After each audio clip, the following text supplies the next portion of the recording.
investigation. They said, we're going to call for Patriot Act 2.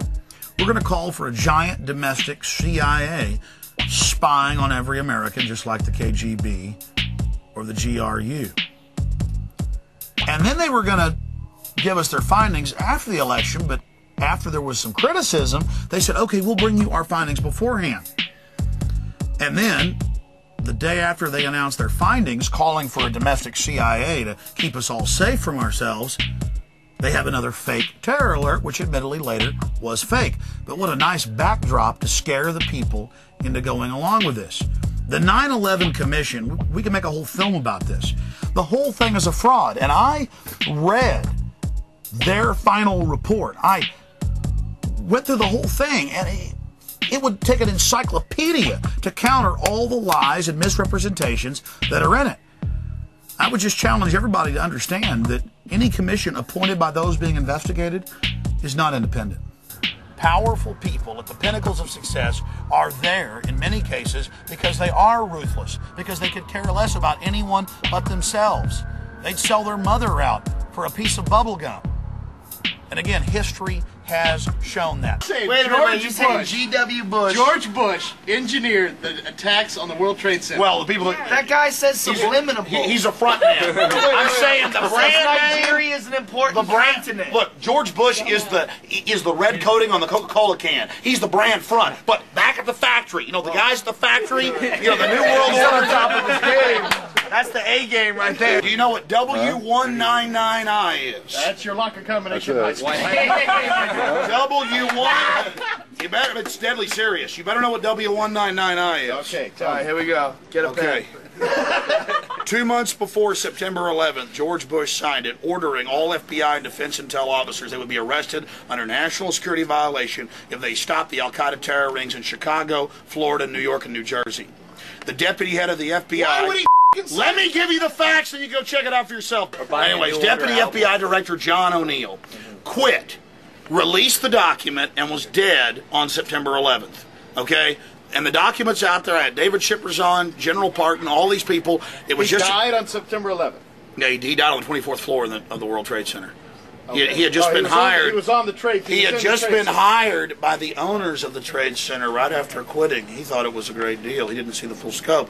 The Rockefeller family, along with the Port Authority, owned those towers, and had just transferred it 2 weeks before the attack, but he'd already been hired. His first day on the job, he was taken out. He's the guy that blew the whistle preemptively. It's in the New Yorker magazine, just one of the 500 publications. On PrisonPlanet.com and Infowars.com, we have over 600 9/11 smoking guns, or what we call red flags.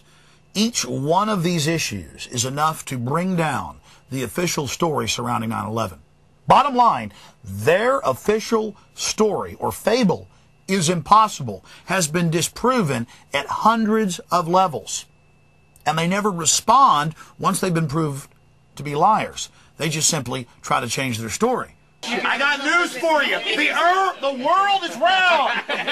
You can put me in prison for saying it's round. But I'm telling you, buddy, one day everybody's going to know it's round. And the world isn't the center of the universe either. The world is round. The world, I'm here to tell you, they want to kill you and your family. They're putting cancer viruses in the vaccines. These mothers have created every monster you can imagine. And I do this because I believe in this country. And I believe in humanity and our power to create something. That's right. And I'm fighting total dehumanization. And everything I told you is deadly serious. That's the A game, folks. That much. Look, he's smiling right afterwards. It's true, That's the A game, bitch. With that. Gary, sir, world history, tyranny, tyrants. How do we deal with the general public not even being aware of the fact that power corrupts and absolute power corrupts absolutely? I mean, people before us, our founding fathers, knew you got to restrict government, you got to restrict control over our lives, because bad men will get control of those mechanisms. The government's just a tool, but you don't want to build the tool, the device that can enslave and destroy. Do you have any comments to that? Yeah, through history, through the beginning of time, we've been learning that power is the ultimate achievement.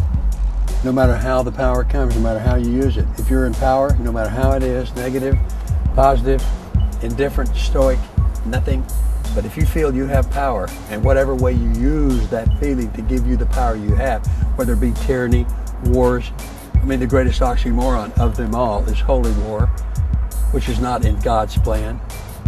The poor people of the Middle East, the Islams and the Muslims, and the Arabs and the Taliban, the Afghanistan, the Pakistanis, Iraq, Iran, Syria, Turkey, Israel, the Palestinians.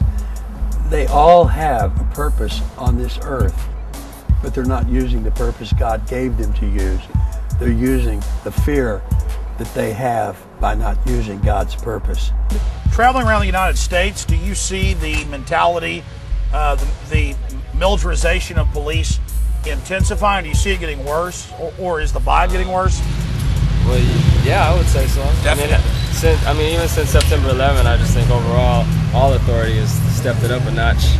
Douglas MacArthur, another general who cannot be accused of being soft. He said in 1957 to the American people, beware of your government exaggerating foreign threats in order to expand military budgets. We're talking about $3 trillion in oil in Afghanistan, $4 trillion in Iraq, hundreds of billions of dollars in weapons sales and occupation cost. And Dick Cheney hasn't even allowed bids to be taken. Halliburton and Bechtel and a handful of other corporations that put Bush in office have made all the profits. Our sitting vice president taking a paycheck. I can't even believe I'm saying this. Taking a paycheck from the American people while at the very same time taking one from a corporation that gets billions and billions of dollars in no-bid sole source contracts should make us all outraged, and the vice president should blush. But these people don't blush because in the end, they know they can get away with it. It's about setting the precedent to mobilize the people behind this global war for what PNAC, the president's own organization, says is a war for global domination and setting up a domestic police state, getting rid of posse comitatus, putting troops on the streets, getting Patriot Act 1 passed, trying to pass Patriot Act 2. Okay, type in Project for New American Century. That's where Dick Cheney, 2 years before Bush got elected, said we need terror attacks to scare the people into submission so we can get the oil. Saddam's not a threat. It's all about using that as a military base. Type in Operation Northwoods. It's on my website, but you'll go to the Library of Congress. The official U.S. government plan to carry out 9/11. It is declassified. ABC News, Baltimore Sun. Official U.S. government plan to carry out 9/11. Mayor Willie Brown of San Francisco getting a call from the White House, being told the night of September 10th not to fly to New York that morning. And then Condoleezza Rice and all the rest of them get up there on TV with the kingpin, Richard Armitage, and Colin Liar Powell, and tell you they never had any prior knowledge. They're a pack of liars. And they're getting power out of these attacks that they helped engineer with their business partner, Osama bin Laden. And don't worry, his stage capture is coming up. Some people think that the response to 9/11, to that act of war that was committed against us, to the people who tried to decapitate us on that day and shut down our financial system, that the response to that ought to be limited war. We'll win in Afghanistan, we'll kill bin Laden, and we'll return to defensive position. This president believes that it's a broad war, that you not only have to deal with Afghanistan, but you've got to deal with the circumstances in the Middle East that have created Al-Qaeda, created the ideologies of hatred that are driving them, that you've got to have a peaceful and stable Iraq as a linchpin of a different kind of Middle East. People need to understand this administration lied to the nation about 9/11. They lied about Iraq in 9/11. They lied insisting Iraq worked with Al-Qaeda in 9/11.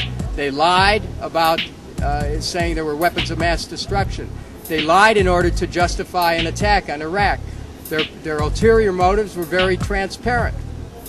They were looking to control the oil, to be able to give contracts out, to be in a position where they could dominate the politics of the region and use that as a platform to control other nations in the region. I mean, the whole thing is unmasked, but the American people love their country. They're ready for the truth, and we shall take the truth forward. You shall know the truth shall set you free. It's very important to consciously connect the dots and focus in on one of the central issues. Bush has given all these speeches. You're either with us or against us.